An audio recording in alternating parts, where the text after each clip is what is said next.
I'm going to stick with just a game review. Not so much review of opening principles right now, because we do have the video up on my YouTube already for that. So definitely make sure to check that out, anybody who might be starting out recently with chess. And right now, we're going to go over B's game. Alright, so this looks like a rapid game. It's 10 minutes. Is there any increment? Doesn't look like it. Okay, I'm going to turn the sounds off as well. Okay. So, we have, whoops, e4, e5, lovely, knight f3, knight c6, and we're going for a Scotch. Okay, so here, bishop here would be a Ruy Lopez or an Italian, or sorry, Spanish rather.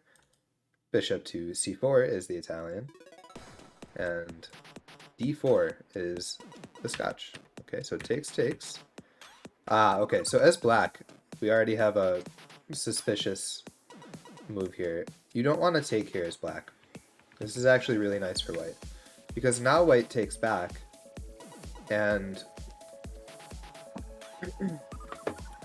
in the opening of games, you want to... It's like a race, right? To develop your pieces and get an advantage faster than your opponent. So, okay, we're on move 5. It's black's turn. And white has a pawn in the center, and the queen has strong control over the board.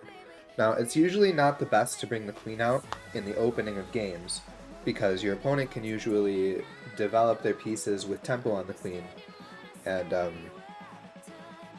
therefore start to win this race of development. Okay, but when you look in the Scotch here,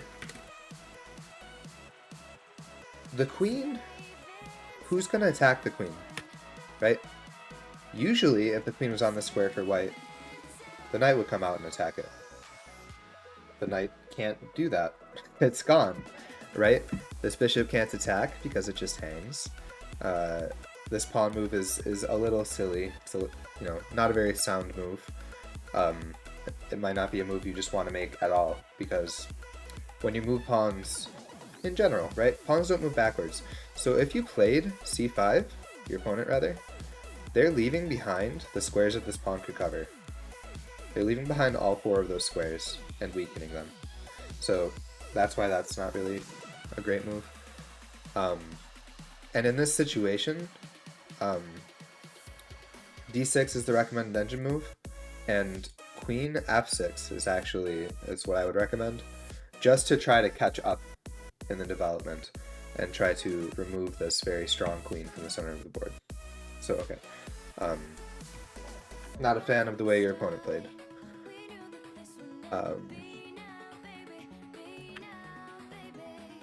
Okay, they bring the knight out. Again, not a big fan of this, because, I mean, it's not really making all that much threats. You have such strong center control. Expected.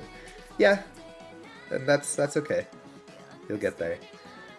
So now white has anything they want, really. I'd develop my knight to c3. You could develop your bishop and pin this knight. You could get this bishop out. There's just a whole bevy of ideas. Some people may be like, ooh, I can check. That doesn't do anything, though. That's giving your opponent... They have to block, right? That's their only option. That's giving your opponent a free tempo to develop their bishop. Okay, so that's why it's a problem when a lot of beginners just give checks, especially in the opening, that don't accomplish anything, because usually that's the case. It just gives your opponent a free turn to improve their position somehow. e5 is a good move here because they have just the knight developed. Okay? And now they have to move it, right? They can't take your pawn if you push e5. Where can that knight go? Not here, not here, not here, not here, not here. It can only go to the edge of the board right here. Or back to where it came from. So you're effectively undeveloping that knight, and they're back to square one. You have a very strong pawn, if a bit overextended. And you're ready to continue developing too. It's just miserable for them if you play e5. But we have bishop g5, another move I suggested. Perfect. We're developing a piece, and we are actually restricting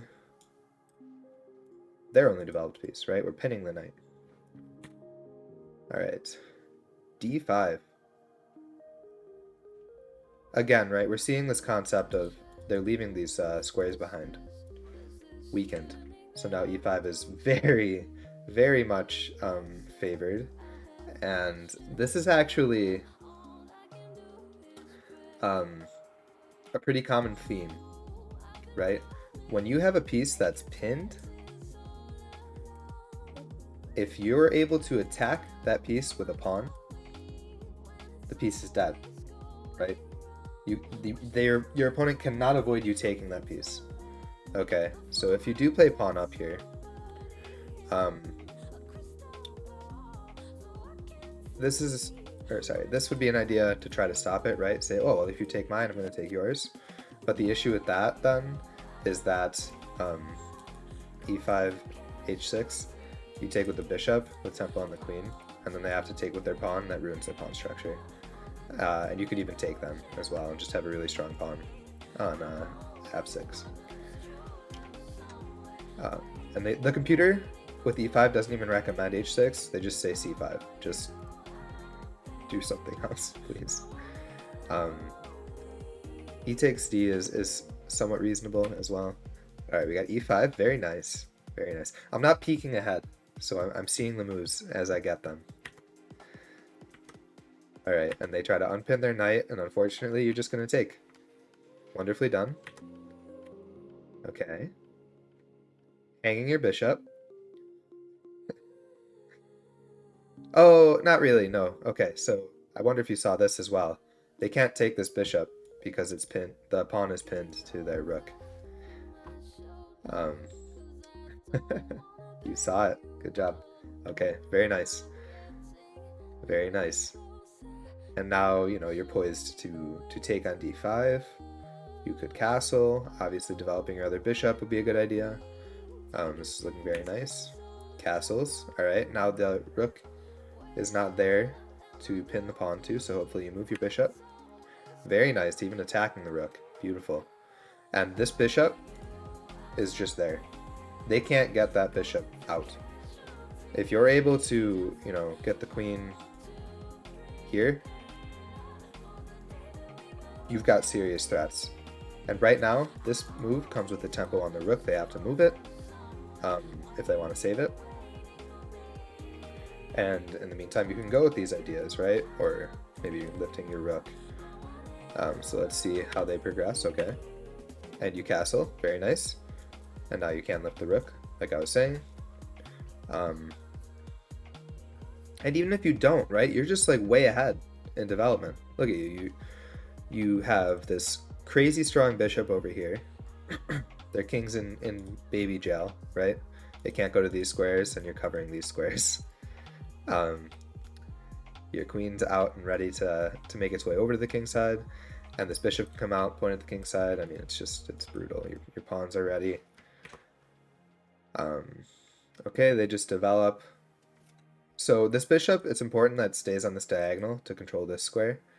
Otherwise, the queen's just coming in and mating, right? So I don't hate this move because they're connecting their major pieces on the back rank, and they're also leaving the bishop on the very important diagonal.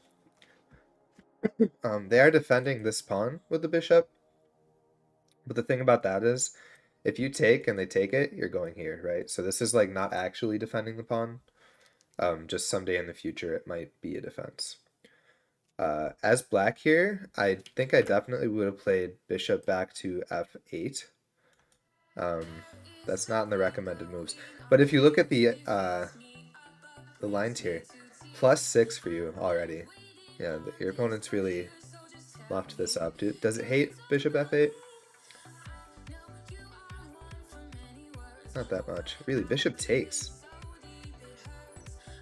Oh, we must be getting in here. It's disgusting. Alright, anyways, back to the actual game. Takes. Okay. They take. Is this going to be a quick win? The line doesn't look like it. So now, like I was saying, here, and then what can they do? Absolutely nothing. This is just maiden 2. Yep. There it is. So exactly that idea I was talking about. Looks like you didn't play that, but that's okay. You know, you're up a piece now. And you can't hope for much more than be up an entire piece. That's fantastic. But yeah, you did have maiden 2 with the pattern I was showing before, queen to g4.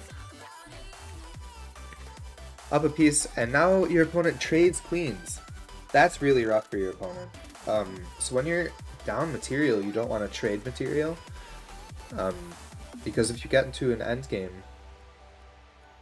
where you're just up a piece, you're probably going to win that endgame, you know? So when you're down material, you want to keep material on the board, keep things complicated, especially when you're, you know, at my strength or lower. You know, your opponent might just hang something later on, and it's fine. Yeah, no worries, B. No worries. You're still playing well, right? You still took a free piece. Now, knight takes d5 here.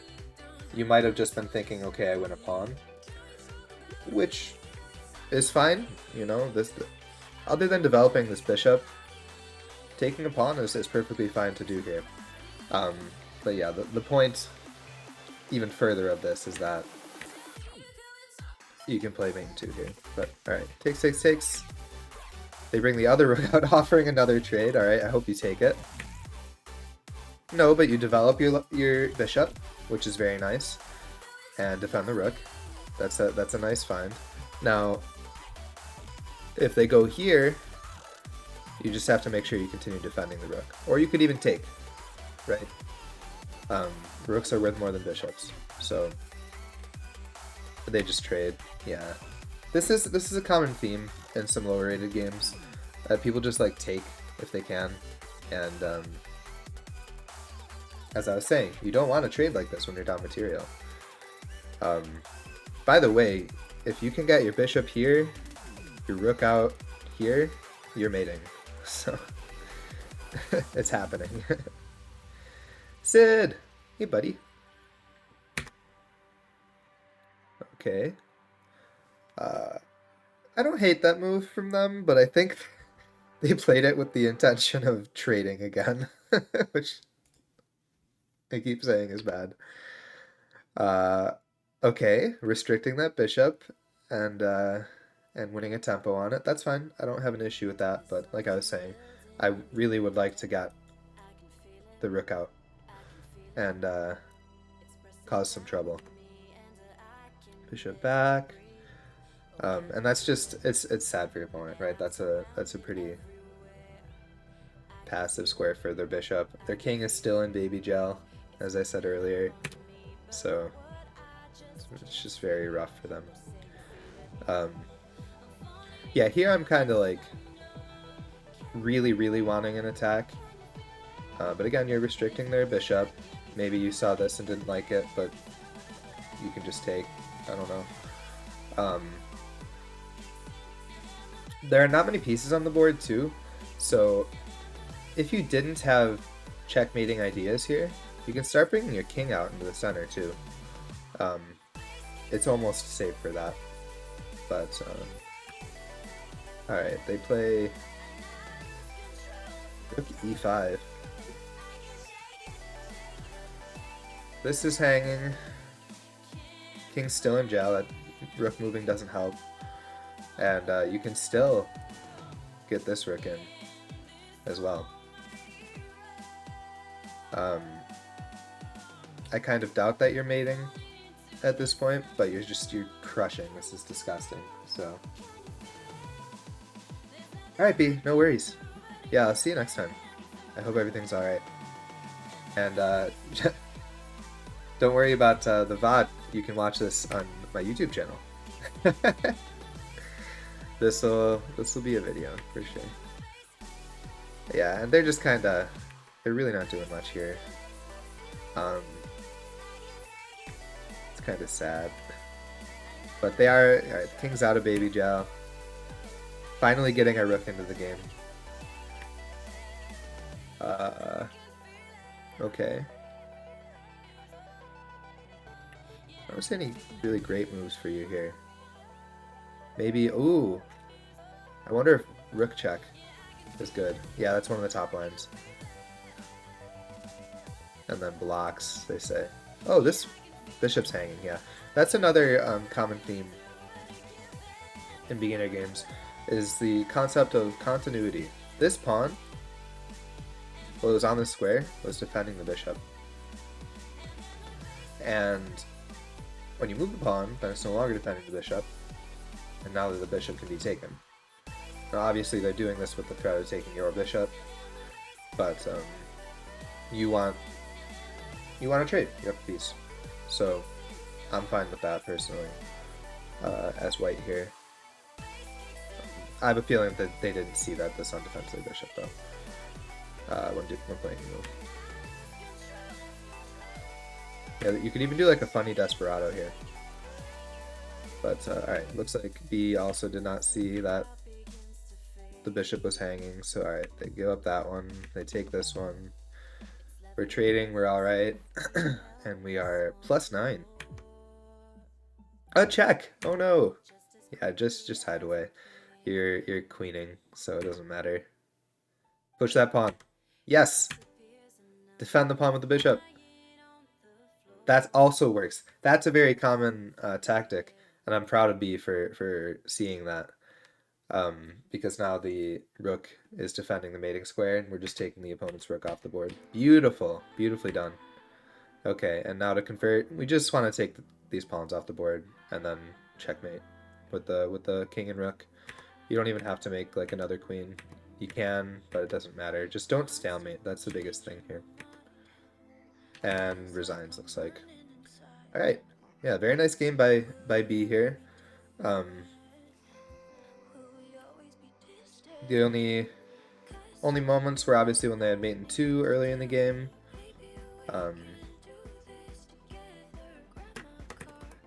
Here. This mate in 2.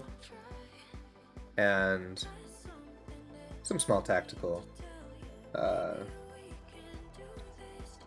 inaccuracies, I might say, but just a crushing position out of the opening. Well taken advantage of by B when their opponent did not play well in the opening part of the Scotch. Remember again, in the Scotch, do not take back here as black. Because this position is just really, really good for white. It's already almost +1. So yeah. If anybody has any games that they want to submit to me for review, preferably on the beginner side or even around my strength, definitely feel free to do so. We do have the Discord, where you can definitely come chat with me there. That's linked in all of my about pages, so wherever you're watching this, definitely come hang out. We like to go play chess in the voice channels. We have a chess chat, and we have a lot of good learning and kind of team learning as well. It's almost like a little chess club these days. It's very nice. Very happy with it. So yeah. YouTube, I'll see you next time. And Twitch, we will probably go back to Lee Chess and continue playing some games.